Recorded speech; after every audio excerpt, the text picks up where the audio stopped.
All right, that was Janardhan Dwivedi, that is Janardhan Dwivedi, the Congress General Secretary there, telling the media about that Congress CWC meeting, which many would say threw up no surprises. Sonia and Rahul Gandhi offering their resignations, and those were unanimously rejected, as Mr. Dwivedi said, by the CWC. They weren't even willing to entertain a discussion on it. Let me get straight to our panel tonight, and first to Senior Congress leader Manishankar Iyer. Mr. Iyer, many would say today that the Congress doesn't really seem to have done any serious introspection in this meeting today. You had these token offers of these resignations that were not even discussed. They were just rejected outright. Is this serious introspection, or is this a cosmetic exercise? For the introspection, the Congress Working Committee, as far as I've been able to understand, have authorized Sonia Gandhi to prepare a roadmap for the recovery of the party. I'm absolutely sure she won't do this sitting in an ivory tower. She will consult with as wide a range of Congress leaders and Congress workers as she wishes to. And whatever my ideas on the subject are, I'd already sent them in this morning. So, I mean, you assumed that this was to undertake a deep introspection. I don't think that was why it was called. It was called to convey an immediate reaction to these adverse election results, and there is an acceptance by our leadership at the level of the President, the Vice President, the Prime Minister, of responsibility for this, a belief that both the party and the Congress, both the party and the government failed in communicating the achievements of the party, and a decision that even as the Congress President and Vice President submitted their resignations because they wished to, well, I think the CWC has reflected the unanimous desire of the party that the leadership should not be disturbed. This is not a moment for vague finger pointing. But you understand when people will look at this exercise and see it as a farce and a drama, you know, because we've been hearing since yesterday that they are going to offer their resignations and those will be rejected. If something has happened, you have a situation where this is your worst performance ever. If they hadn't submitted, so where's the accountability? If they hadn't submitted their resignation, you'd be saying they've had their worst rejection, their worst performance ever, and they don't even offer their resignation. It is they have done their duty in offering to resign, and we have done the duty to ourselves in thinking that while this may not make a great media story, our party should not use this opportunity to indulge in finger pointing and changing of leadership. What is the opportunity then, may I ask? I'm very politely asking that what is the opportunity then? If there is no accountability now after this resounding defeat, then when will it be? It's not about finger pointing, it's about accountability, which Mr. Gandhi apparently talked about in the meeting. Accountability comes in undertaking to see how we can get back to where we were. Accountability doesn't come in terms of off with his head, off with his head. I think the party would have been utterly irresponsible if at this stage they were to say, right, 2 people go and we'll be okay. This is not the moment for finger pointing, and the Congress party has a long history of defeats, and it has never, except on one occasion, it has never changed its leadership because of a loss in the elections. And on the one occasion which it did, it was when Sitaram Kesri took over from Narasimha Rao about 6 months after the 1996 defeat, and I don't think that was a very happy experience. Let me get first reactions from everyone on the panel. Nirmala Sitharaman, many would say that if something like this had happened in the BJP and you had this kind of a mandate, you would immediately see a change of leadership within your party, and yet here the Congress seems to be strengthening itself around the family. Do you think that they cannot do without the Gandhis? Is that what the Congress's problem is? Well, the way in which they want to handle their affairs is up to them. But as a activist in a political party, I certainly would think dynastic politics is no longer going to work. And even as we speak, statistics which emerges out of this election shows that in 13 states, if I wait till the 2nd of June, 14 states inclusive of Andhra Pradesh, not the Telangana bit, the Seemandhra bit, Congress has drawn a blank. And in Tamil Nadu, out of the 39 seats that there is there, in 38 they have lost their deposit. If I have to add union territories, 6 of them Congress has drawn a blank. It's a very grim situation. And as being the oldest party in this country, yes, it requires an introspection whenever they're going to do it, a serious one at that. And the campaign that we launched was underlying the fact we need to have, when we say Congress Mukt Bharat, Mukt from a certain kind of a culture which has come to stand for the Congress. This is proven in this election that Congress is really got to do a serious introspection. And so you don't think this was a serious exercise, clearly? Well, I don't know. They will do it the way they want and whenever they want. But at the moment, in this context, I would like to place this hard statistics up front. Professor Shiv Vishwanathan, what did you think of this meeting today? Do you think that the Congress is unable to learn the message that they got from this mandate? See, I think what happened was predictable. If you look at it like a sociologist or a psychologist, this is a sanitization ritual. The Congress as a bureaucracy sanitized itself from criticism. But what it did is, I think it failed the leadership drama. One expected more. I'm not asking for a post-mortem. I'm not asking for a witch hunt. But I would have reflected some set of critical reflections as a preamble to introspection. That's missing. At that level, this is a sanitization ritual, bureaucratically correct, but nothing more. No, so therefore, the fact that they didn't even discuss the offer of resignations, is that what you mean by? No, I think there are two things. One, it's true that as a nation we have rejected the dynasty. The dynasty could have been more responsive. To a certain extent, what the Congress is signaling is, we're going to continue with the dynasty, come what may. That seems to mystify me. That shows an indifference to the nation. Or, to be fair to the Congress, should we give it time? Because we have suffered an extreme shock. It's showing symptoms of trauma and tiredness. So maybe we can wait. But the question then is how long? Because the inanity of some of these spectacles actually adds to the negativity about the Congress. I mean, Nirmala was quite lethal about statistics. I'd be gentler. This is a psychological situation, but there's a lot of tiredness. None of us, and I must say I opposed the BJP, expected that kind of result. Results like that, while celebratory, are traumatic to the opposition. So I'd give myself a bit of time, but I expected something more significant today. So Ashok Malik, you have a mandate like this, which is so overwhelmingly against the Congress party. What is it that they need to, to realize, in terms of the enormity of what has happened, and to really genuinely shake up their organizational structure and move beyond the family? I mean, is it possible for them to move beyond the family? What? Nidhi, let me start by saying, on the rare occasion, I've agreed with Mr. Manishankar Iyer when he says that accountability and resignation, immediate resignation, are not the same thing.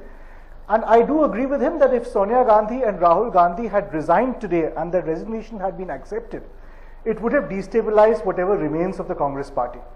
That may not be an ideal situation, but it's a reality.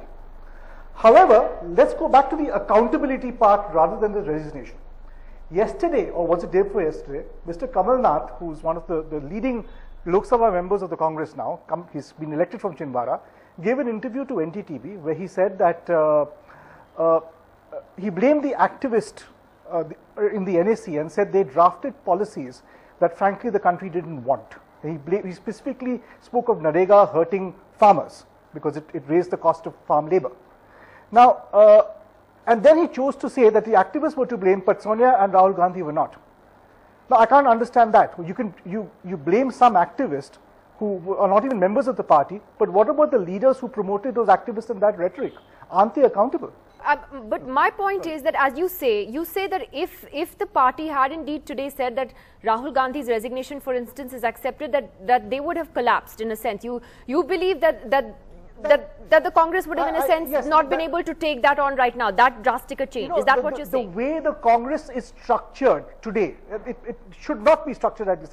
I don't believe it should be structured like this, but the way it's structured today, the family is instrumental in running the party. And if both members of the family walk away, the party will collapse, as happened between 96 and 98 when it changed two presidents in a hurry, Narasimha Rao and Sitaram Kesri, whose example Manishankar Iyer seems to have forgotten, because after Sitaram Kesri lost the 98 election, Sonia Gandhi came in as president.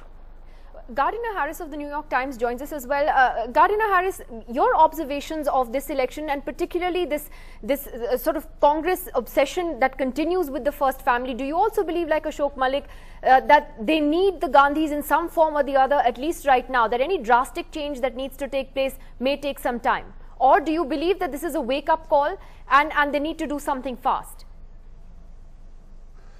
You know, I think that it shows that the psychosis that has sort of taken hold of the Congress party that was sort of shown throughout this election campaign when Rahul and Sonia and they sort of drifted through this campaign oddly completely disassociated to what was the trends going on. That sort of drift and I think sort of psychosis continues now. And I think they're right that they don't know what to do right now, and the family has been so crucial to this party for so long that I think that there is a fear of collapse and complete disorientation if the family suddenly walks away. But of course, you know, we have to figure out, as always, what is Rahul going to do? He's obviously not a good politician. Is he going to finally sort of decide that he cannot do this job and pass it along to someone else, preferably outside of the family or to his sister? We don't know. But they're obviously not ready to make that decision now.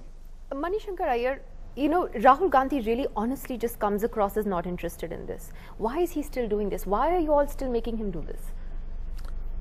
As far as my interaction with him is concerned, which has not been very much, but there's been some of it, I think the general thrust of what he's been saying as Vice President of the party and the general thrust of what he has done as President of the Indian Youth Congress and the NSUI, or rather as the General Secretary in charge of them, demonstrates the path down which the parent party needs to go.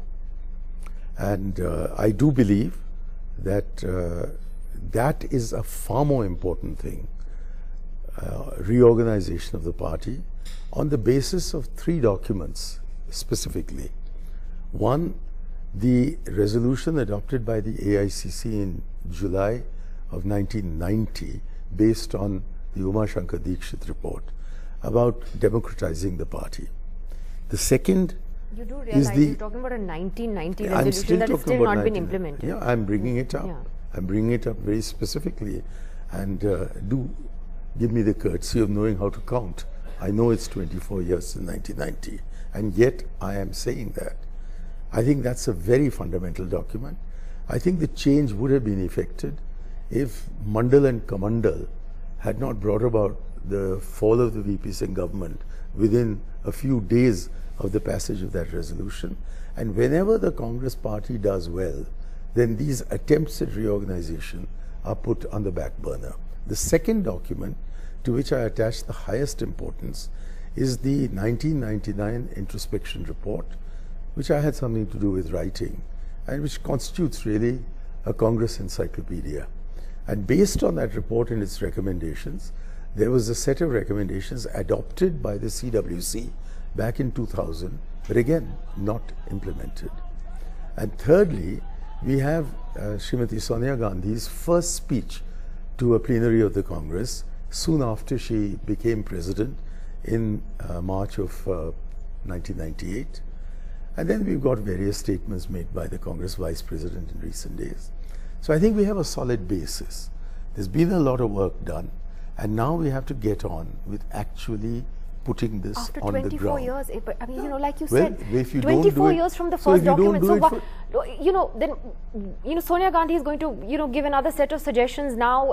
The Congress will not listen to that either. I mean, is this a pointless exercise? That's the point. I don't think it, well, I hope it won't be pointless, because I really do believe that if we are going to recover, then those are the sort of things that we need to do. And I think this is a very widespread feeling inside the Congress. Problem is that when we win, people want to know, why should you change what has won? And therefore, as I wrote back in December, when we were still in office, that it doesn't matter if we lose.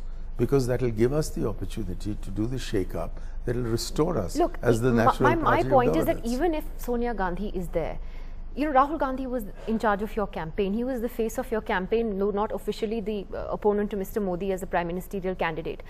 If today the CWC had said, yes, we accept your resignation, at least his resignation, wouldn't that be the start of a major who will shake-up? put in charge? Me?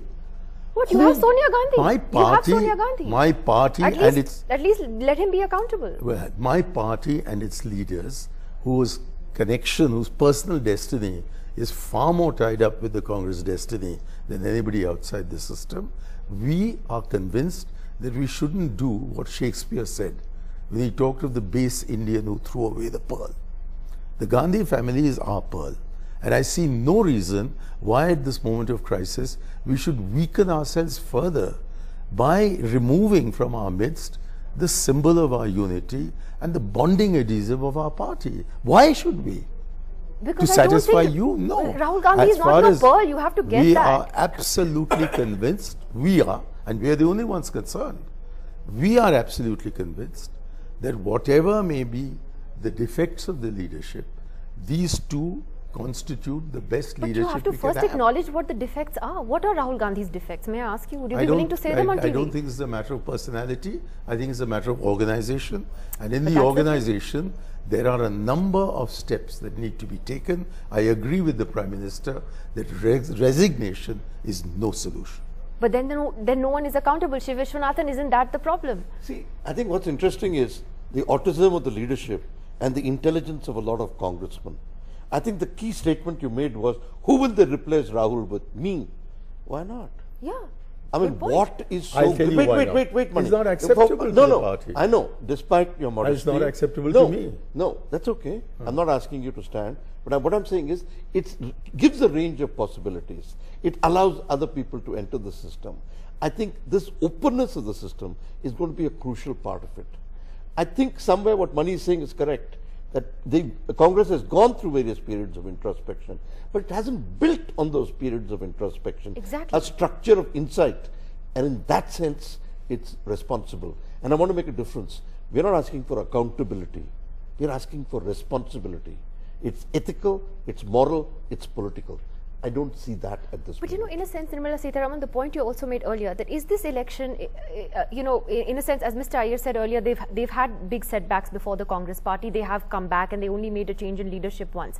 But is this election, when you contrast it with the Congress and then Mr. Modi, you know, the story of the outsider who came, made his way up through the ranks, is that what has changed people's perceptions about leadership in this election? That entitlement no longer works, that, you know, working up from the grassroots is what is important. Definitely that is one of the factors. But what I would want to look at the Congress in the sense of, you know, the various reports to which Mr. Iyer referred to. Also the public speeches of Rajiv Gandhi. What was that speech when he said, you know, Congress has now been taken over by commission agents? I'm not using exact words, something of that kind. Public, you know, what do you call, diagnosis, critique of what is happening in the Congress and so on. So the point here is, the rejection of the Congress this time in this election is as much for its failure in controlling inflation, in you know, being answerable on corruption and so on, as it is for the way in which the party presents itself. Now I'm talking, knowing very well I'm a BJP person, but still, the fact is that the party today doesn't think it is accountable to its own self and to the people who are listening to them. Now, it is entirely their affair, yes, agreed. But people of India, even if they're wanting to see an opposition party, the way in which people questioned our conduct earlier, are questioning the conduct of a public institution, which is a political party.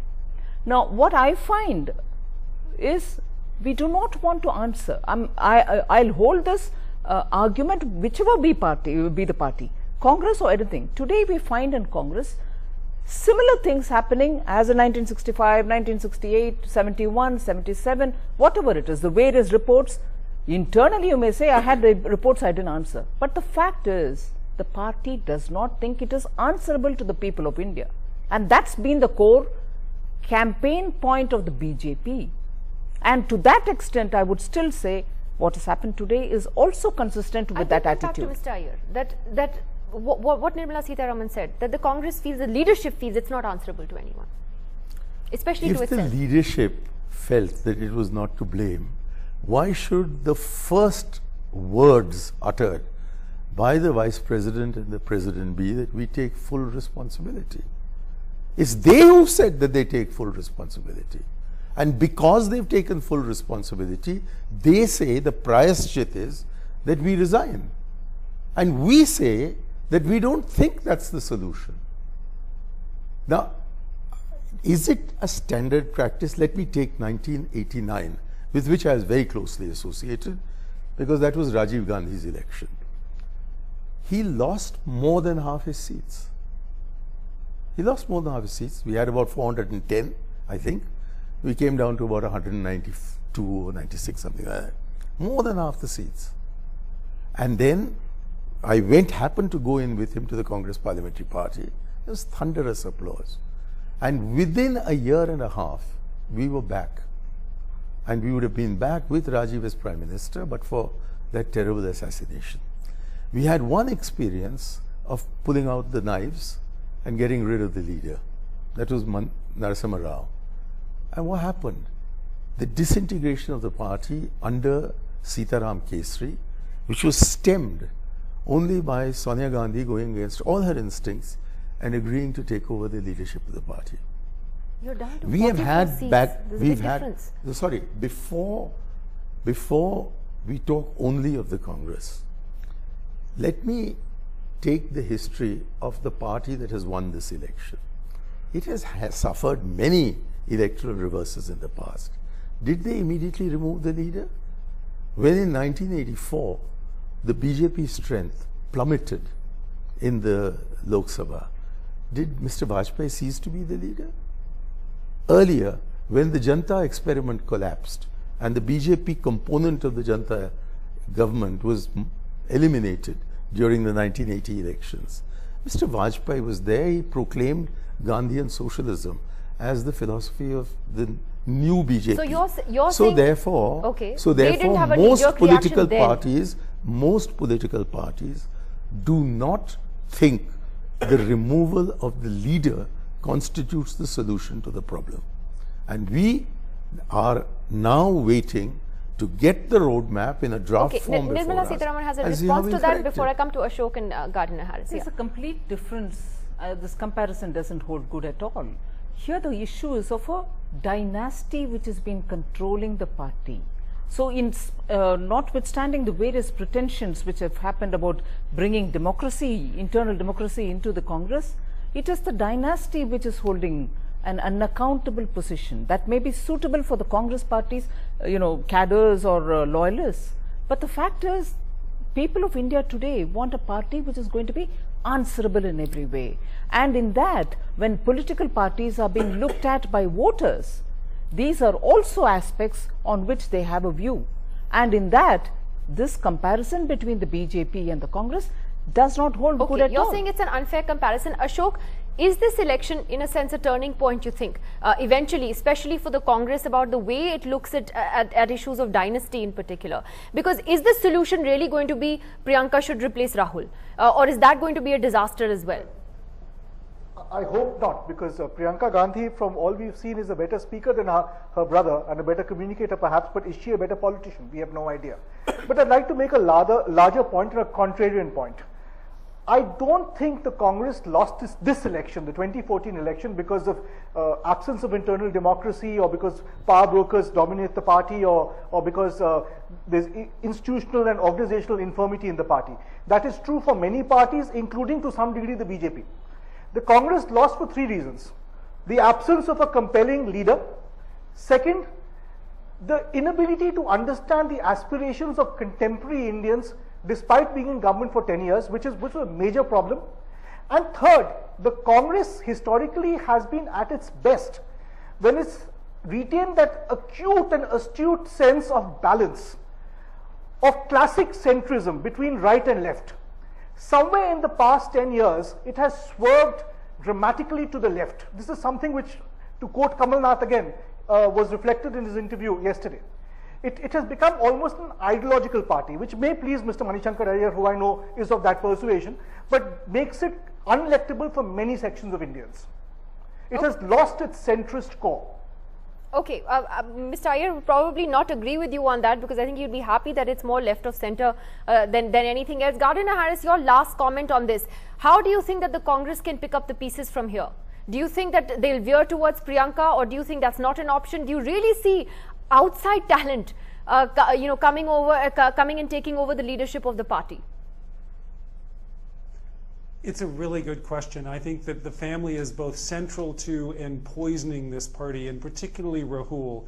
You see him at press conferences. He is deeply uncomfortable. It looks like someone has stomped on his toes. He doesn't want to be there. He doesn't know anyone's name. He doesn't really have any good ideas. He is not a politician, and it is absolutely crystal clear to everyone. So if he continues to lead this party, he will lead it down the drain. Can other people within the party take his position and lead the Congress party in the future? Can it be Priyanka? I don't know. But the way things are working now, I don't really see a great future for the party. And I think that thankfully there are some other characters. There's Arvind Kejriwal, who is one of the more interesting characters emerging. I think it's right that the Congress party has become something of a leftist party. I think there needs to be a leftist party to oppose the BJP. But it's not going to be Rahul, and if they stay with Rahul, this party is going to go away. All right, I have to leave it at that on the question of Rahul Gandhi, but very interesting what Gardiner-Harris said, and as journalists who've covered both the BJP and the Congress over the years, I think you really summed it up well when you said that it looks like someone stomped on his toes. He doesn't look interested. It looks painful for him to be there. Honestly, I'm telling you that, Mr. Iyer, he doesn't seem to be interested in this position. It's really a mystery why the Congress wants to continue this way, but good luck to the party as it introspects ahead. I'm going to take a break. Still ahead, we're also going to look at the government formation process as far as the BJP is concerned. There have been hectic meetings today. What are some of the possible portfolios? We will speculate on that after the break.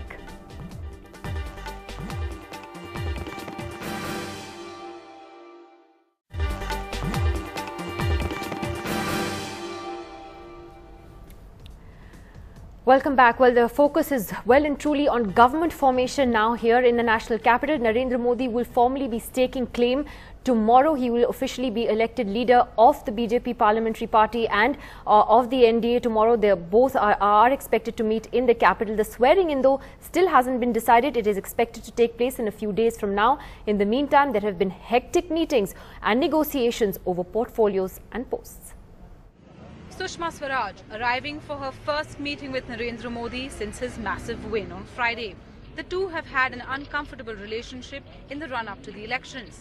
And now sources say Swaraj hopes to find a spot in the top four ministries, that is Home, Finance, Defence or Foreign Affairs. But senior leader Arun Jaitley is likely to be the Minister for Finance or External Affairs, while party President Rajnath Singh could get the Home portfolio.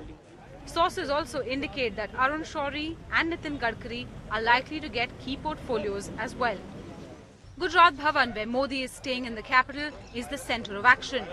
This is where he's busy giving shape to his new cabinet and where top members of parliament and allies are queuing up to meet him. Although Modi virtually has a free hand in deciding his cabinet, he is likely to balance the expectations of allies as well as the RSS. BJP President Rajnath Singh has also had a busy day of meetings, not just with BJP leaders, but also with allies. Though many have said they've just come to extend their message of congratulations in the run-up to cabinet formation, the message isn't lost on anyone. Cabinet में किस तरह से आप उम्मीद रखेंगे इसकी? हमारा मकसद कैबिनेट का नहीं है, मंत्रिमंडल का नहीं है. मेरा मेन मकसद है कि जो नरेंद्र मोदी जी ने और जो एनडीए ने घोषणा किया है, विकास का घोषणा किया है, डेवलपमेंट का मुद्दा उठाया है, युवा का मुद्दा उठाया है, तो सामाजिक सद्भाव का मुद्दा उठाया है. ये हमारा मेन प्राथमिकता है. And it isn't just allies who are lining up. Today, Jagan Mohan Reddy, the regional powerhouse from Andhra Pradesh, travelled to Delhi to meet Mr. Modi. He doesn't need any of us. The most important thing is Andhra Pradesh state needs him. We would definitely be giving him issue-based support. the RSS office is also seeing a flurry of activity as BJP leaders make a beeline for it. Though they insist RSS will not interfere in the party's affairs. बहुत सारे संघ स्वयंसेवक है, पहले से रिश्ता है, इसलिए यहाँ भी आकर मिल रहे हैं. And though Narendra Modi will officially become the Prime Minister designate after the BJP parliamentary party elects him tomorrow, on issues of governance, he is bringing himself up to speed. Throughout Tuesday, several senior government officers led by the Home Secretary met Mr. Modi and briefed him about priority issues and also introduced themselves to India's next Prime Minister. Team Modi will soon finalize a list of key ministers and also key bureaucrats who will play an important role in these ministries. With Ketki Angre in New Delhi, Siddharth Pandey for NDTV. Well, Shatrughan Sinha was also chased by reporters today and asked about a possible ministerial berth for him. This is what he said. एक last question सुनेंगे sir, आपको कौन सा मंत्रालय मिल रहा है, क्या profile में कुछ